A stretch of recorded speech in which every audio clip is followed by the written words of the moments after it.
Hi everyone, welcome back. Today I'm going to talk about the 1984 film 1984, the adaptation of the George Orwell novel. I have the novel right here, which was published in 1948. There had been many adaptations of 1984. Before this one, there had been a few in the 1950s, famously for British television and a British film. There had been productions of this film in the past, and there's an extra. This is the Criterion disc, and there's an extra on here that talks about some of the earlier versions of the Orwell novel put on film. This was directed by Michael Radford, and it starred John Hurt as Winston Smith, Suzanne Hamilton as Julia, and Richard Burton as O'Brien in his final role. Legendary actor Richard Burton, and gives a really good performance in this film. Probably in the year 1984, I'm sure there were a lot of think pieces. There was the famous Macintosh commercial directed by Ridley Scott that you can find on YouTube. That was a sort of celebration that the year 1984 was not like the novel. We were living in a more. This was an advertisement for the Macintosh, maybe the most famous ad of all time. So the novel was very much in the air in 1984.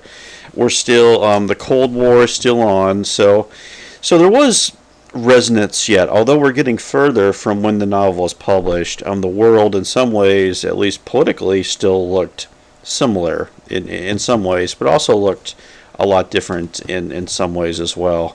I know in interviews, Radford talked about his vision for this film was to try to replicate the way Orwell envisioned the future in 1948. So that meant there would not be a lot of technology in the film. The film would look very much like post-war Britain, where there was a lot of austerity, a lot of shortages. The post-war years for Britain were very different than the post-war years for the United States. Even though Britain was on the winning side of World War II, there was still shortages and rationing.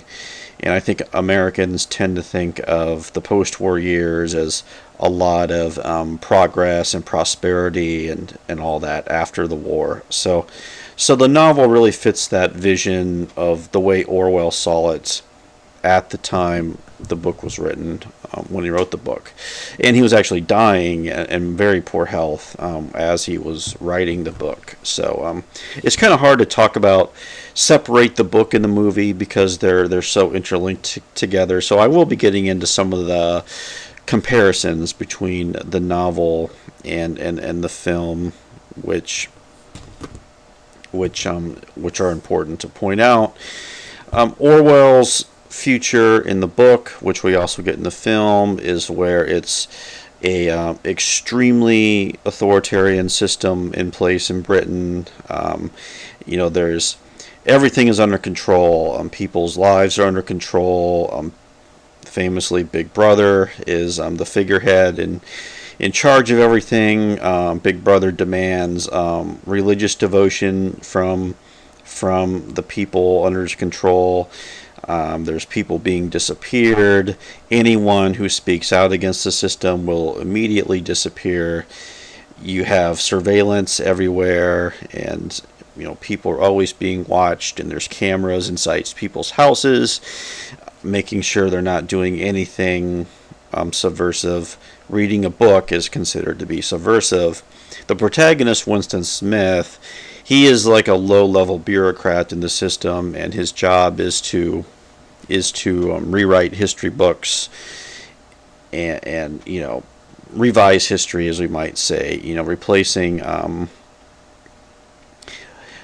versions of the past with the way Big Brother wants the past to look, and that's his job. I guess to just get a little into the plot. So Winston Smith is, he is conscious, realizes how oppressive the system is and how difficult life is, and he's keeping a diary in the film and in the novel, and he meets Julia, a young woman who and they get into a romance, which is also strongly forbidden in this world.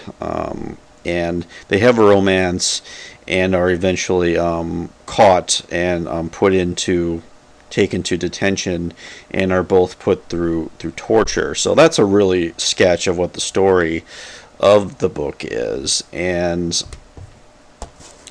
the film looks really good. We get a sense of how grim the world is. A lot of it we see huge office spaces where people are like drones doing work. We see the people are living in very awful conditions. The film starts out with a political rally where on a big screen, and people will listen to the declarations of Big Brother and cheer, lose their minds in a frenzy. The enemies of the state will be pointed out as well. Goldstein in the book is probably someone who doesn't even exist, a fictional character who crowds are trained to hate.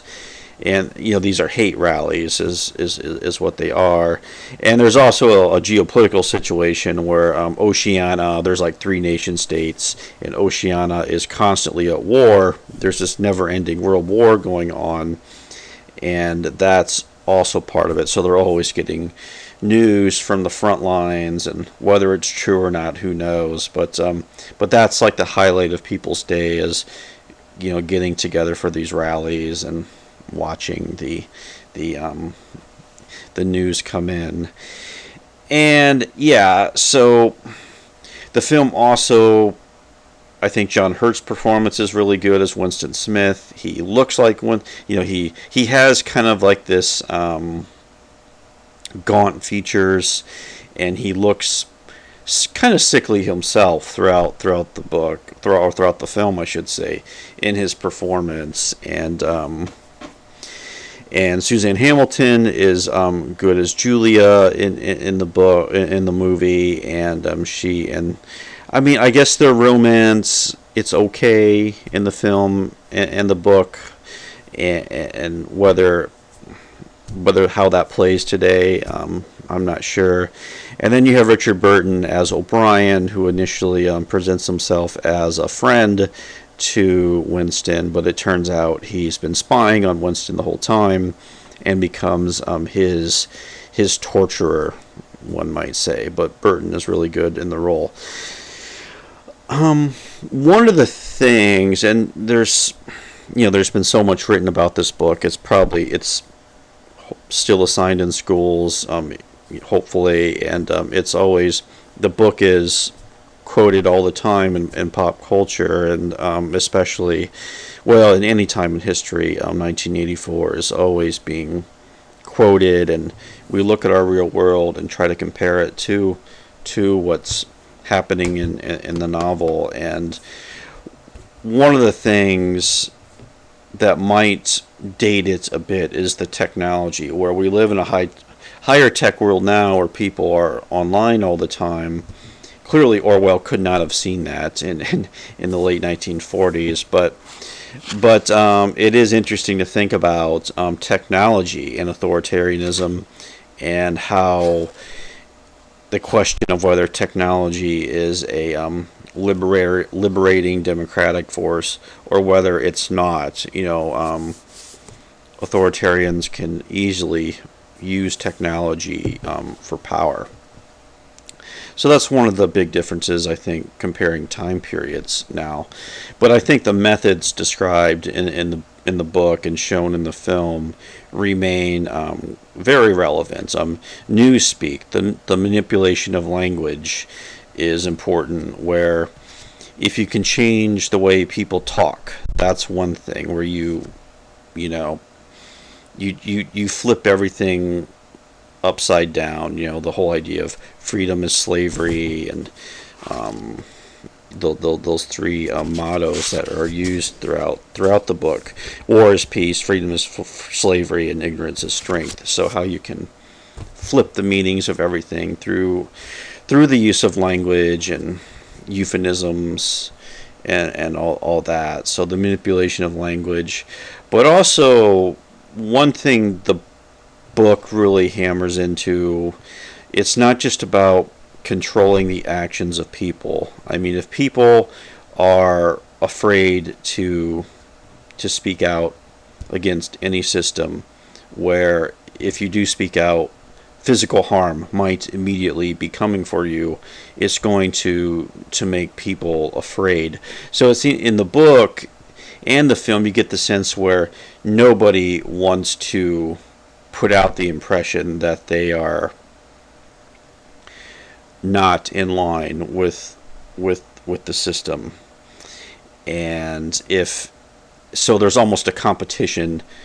Sometimes there's minor characters in the book who do this, where it's who is more devotional to Big Brother, and it becomes a competition, almost a way to entrap people, where if they don't say the right thing or act the way they're supposed to act, they can, face consequences. So controlling the way people act and talk is one thing, but it goes much further than that. And it's about controlling the way people think. It's because the Big Brother knows that it's not enough to keep people in fear. You actually have to change the way they think. You have to change, their minds, their mindset. Where the famous example in the book is, everyone knows 2 plus 2 is 4, but if the authority says, "Oh no, 2 plus 2 is 5," that's mind control, where you actually get someone to believe the lie. Like doublethink, is the term used for that in the novel. So that's one of the methods used, and that really comes through in the film, where O'Brien is, and the torture scenes in the film are quite graphic and very difficult to watch if you are squeamish about that, where he is continually it's not just enough to get Winston to confess that he was wrong to do what he did. You must change the way he thinks. Change, like almost subvert the identity of someone, and that's very much there in the book as well. And that's where the whole the love story part of the book comes into play, where the government realizes that people who are in love and having sex, that their first priority is to themselves. They're in their relationship, whereas the state, everyone's first priority, their first love, must be towards the state. So that's another method Orwell gets into in the book quite a bit, and also there in the film as well. I mean, the historical context of the book, and not to get too much into Orwell's politics, which were complicated. Orwell's politics are complicated. It's hard to put a exact definition on Orwell's politics, other than he was anti-authoritarian, whether it came from communism or fascism. He was any form of totalitarianism. He was against. And I think if you read the book, and if you're familiar with the history of fascism in Germany and Italy, if you're familiar with the history of communism in the Soviet Union, you'll see the aspects of those systems in the fictional part. Like in the film, there's almost a constant over voice in the background, constantly quoting economic data and statistics. Today production was 5% higher than last week, and just all about economic goals and production, and that feels like the Soviet Union. And then the rallies, the hate rallies, feel very fascistic, like Germany and things like that, and Italy. So in the cult of personality, the use of that and in the film and the book as well come into play. And I think I just want to read a few passages from the book. I've read this book probably many times. Many times I've read the book, and I have a lot of under a lot of annotations. I'm not one to annotate a lot, but I do have some for this book. Um, yeah, so here's a passage from page 81 in this version, um, where I'm talking about the use of mind control by the party. The party told you to reject the evidence of your eyes and ears. It was their final, most essential command. His heart sunk as he thought of the enormous power arrayed against him, the ease with which any party intellectual would overthrow him in debate, the subtle arguments which he would not be able to understand, much less answer. And yet he was in the right, they were wrong, and he was right. The obvious, the silly, and the true had got to be defended. Truisms are true. Hold on to that. The solid world exists. Its laws do not change. Stones are hard. Water is wet. Objects unsupported fall toward the earth's center.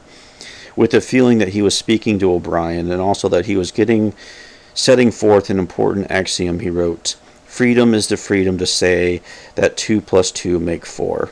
If that is granted, all else follows." So that's Winston's perspective there about his need to hold on to the fabric of reality that he knows to be reality. He knows 2 plus 2 is 4, no matter what the state says, right? And his struggle is to hold on to that, idea. Let's see, there's another passage. So many passages underlined in the book to get into here. Let's do like one more. Yeah.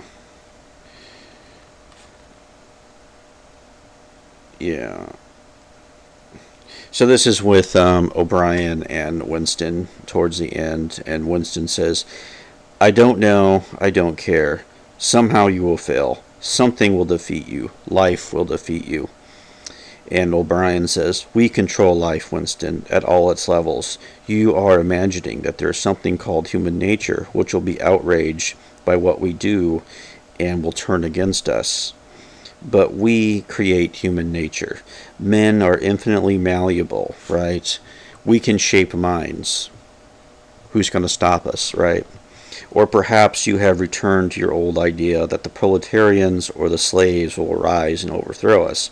Put it out of your mind. They are helpless, like the animals. Humanity is the party. The others are outside, irrelevant." So O'Brien, as the voice of the ethos of the state, is effective there. And yeah, let's see if there's any other passages here.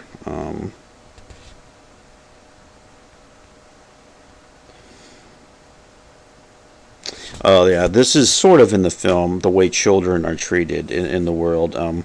He's talking about his neighbor's children, his neighbor's kids. With those children, he thought that wretched woman must lead a life of terror. Another year, 2 years, they would be watching her night and day for symptoms of unorthodoxy. So the idea of kids turning in their parents. Nearly all children nowadays were horrible. What was worst of all was that by means of such organizations as the spies, that they were systematically turned into ungovernable little savages, and yet this produced in them no tendency whatever to rebel against the discipline of the party. And it was almost normal for people over 30 to be frightened of their own children.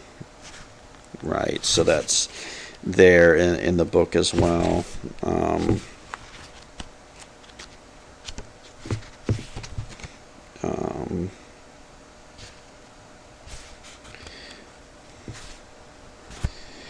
Yeah, so the book, as I said, the book and movie go very close, hand in hand.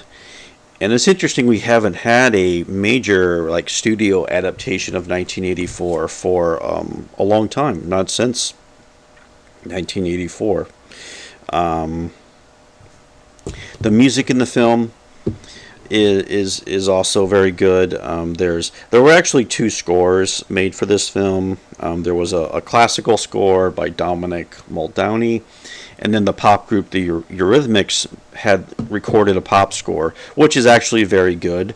It's not used a lot in the movie, unfortunately, but I do have the record, and you can listen to it on YouTube, and it's a really good score for the film. Apparently, the director Radford did not want a pop score. He claims it was done without his approval. So that's unfortunate that the Eurythmics and the director were not on the same page. But I would say if you do like the film, I think the Eurythmics did a great job with the music of 1984. So yeah. Yeah, so I think just some final thoughts comparing the movie and the book. The great strength of the movie is that it really gets the imagery from the book. It really does a great job of depicting the actual narrative of the book. It's really well done in that way. Just kind of the grim realities. And a lot of the movie was shot on location around London of the 1980s and kind of like these rundown industrial parts of the city. And that brings a lot of atmosphere to it as well. But if you've not read the book, I'd highly recommend the book. The book gets more into, I think, the psychological side of totalitarianism and the methods used by Big Brother to control people, and the use of propaganda, the control of language, the threat of physical force always looming. The book really does a good job of getting into the interior world of 1984, which is difficult for a film to do sometimes, to really get into the interior world of a novel. But as far as, I think, really telling a faithful story that's true to Orwell's vision, I would recommend the film. So those are my thoughts on 1984. Thanks for watching, and I will talk to you later. Bye.